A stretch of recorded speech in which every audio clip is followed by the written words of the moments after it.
Juni somni paruk sangni somni paruk ane Mizoram politics boruak ron hot so view maya he kan minister puke sabdang ai hian in DPN arlak sak ani chungcha hanin comment anaya chu LPS Instagram page hanin an ron da ane kan reaction ngalang DPN arlak sak chungcha a hi chuanin heng hi chief minister thu leo leo ania tu ma thu midangin thuron ta chon pethei amaro chu thutluk na siam tu chu chief minister ania tuna soi khi adik chi ani tlema a shekim lo deu le a sheril lo deu she thuk lo deu te chuanin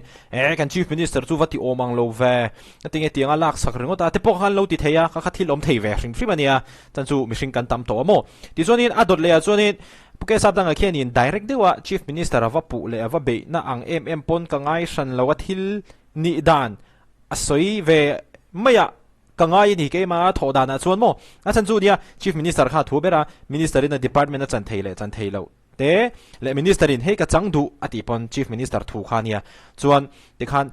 department an encol te po an shuffle call te po kha mo chief minister thu zel kha ania ati ra po khanin a shrimin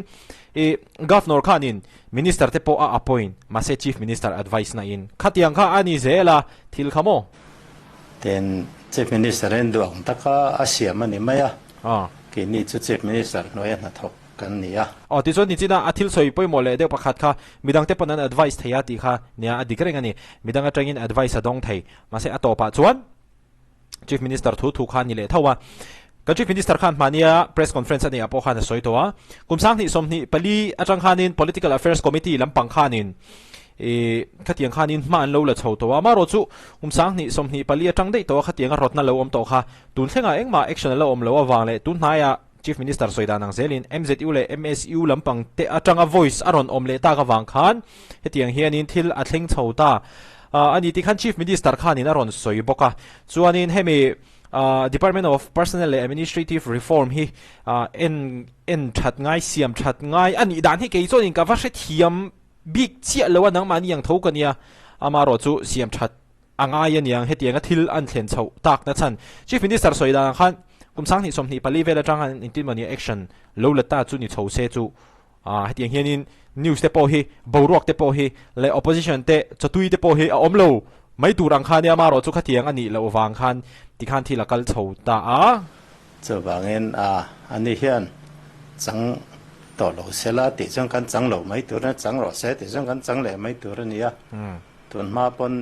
department dang po alo sik soi kwal fova tun hi vai khat nan chuang lo wa pusa pa hi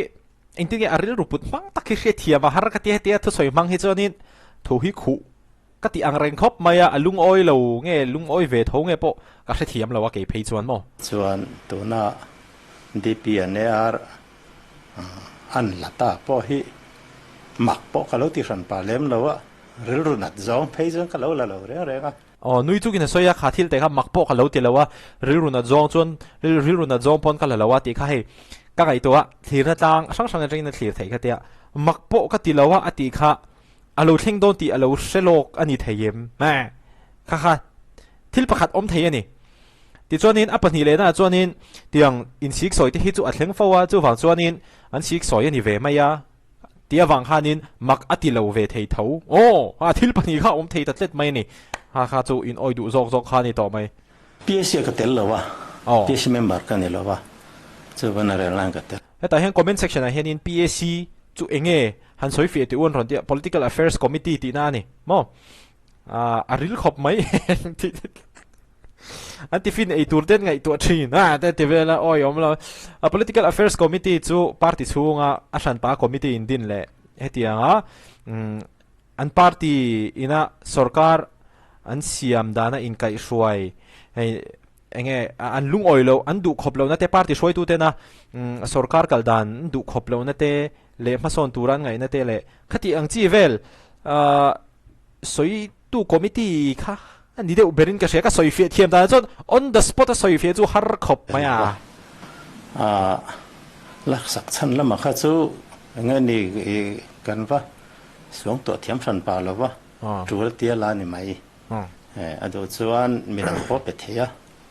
so wangin nge chan lam pang kha chu ka awangai to thiam ta chiam lo เนี่ยมีดังปอเป็ดเฮตีฮะเนี่ยนี่เวทเอาไหมมาเนี่ยปอก็เชียร์ชัวร์จู professor นี่เดียข้านินว่าโอ้โหตีลำปังก็มีขา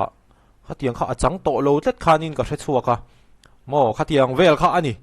ดิเปียนเนอร์ลักษักจงจังฮิจวนินแห่งฮิจิมินิสเตอร์ทูเลี้ยววันนี้ตัวมาทูมีดังอินทุรอนแต่ส่วนเป็ดเฮไม่รอจูทุกลูกนักเสียมตัวจะจีมินิสเตอร์นี่จียังเวียวันนี้เองลักษักนัดชันยังเองเสียมชัดนั้นตัวนั้นที่พวกเขาเองมันทิลทาร์ notification ทาร์เตจูรอนอมเลยตัวใครเราเขาจะกันคอมเมนต์เลี้ยมแล้วมาเสกันชื่อผู้ทราบไปที่เฮียนินอารอนจงช่วงเวทีชิมชิมาให้มีจงจ้างเฮียนินดีพีเนอร์ลักษักอันนี้จงจ้างชิมชิมาให้opposition MNF และ Congress แต่พอเฮียนินสอยนัวมันทีวีนี่อินก็รู้สิคอมเมนต์เวลจังกันเชียร์ด้านจังชวนมั่วฉันจู่อันแคมเปญไล่จังต่อแรงขันผู้ดูมาเลยผู้ทราบไปอินการเองมันนี่ตีข้านี่เฉาจัดจ้ะจวนตุนนายเฮียนินเองมันนี่รอนเฉาเลยเดียวเงี้ยนี่เตียนผู้ดูผู้ทราบดีพีเนอร์จันไล่ขัดยันอันละเละตามั่วขัดยังอันนี้ว่าขัดยังบอกว่าเขารอนพวกช่วงเดียวอินกับเสียมาเซมานี่ Chief Minister ใน press conference อันนี้ขัดจวนินเที่ยงตักเราขัดจวนินสอยเวกทุงอันนี้ให้มีจงจางใช่มั้ยอันนี้ก็เองมั่วปอจุกริ่งจงเราไก่เพย์จวนอินซิกซอยป้างไออังกันไงรีพอร์ตมายังไงเกี่ยมาจวนมั่วopposition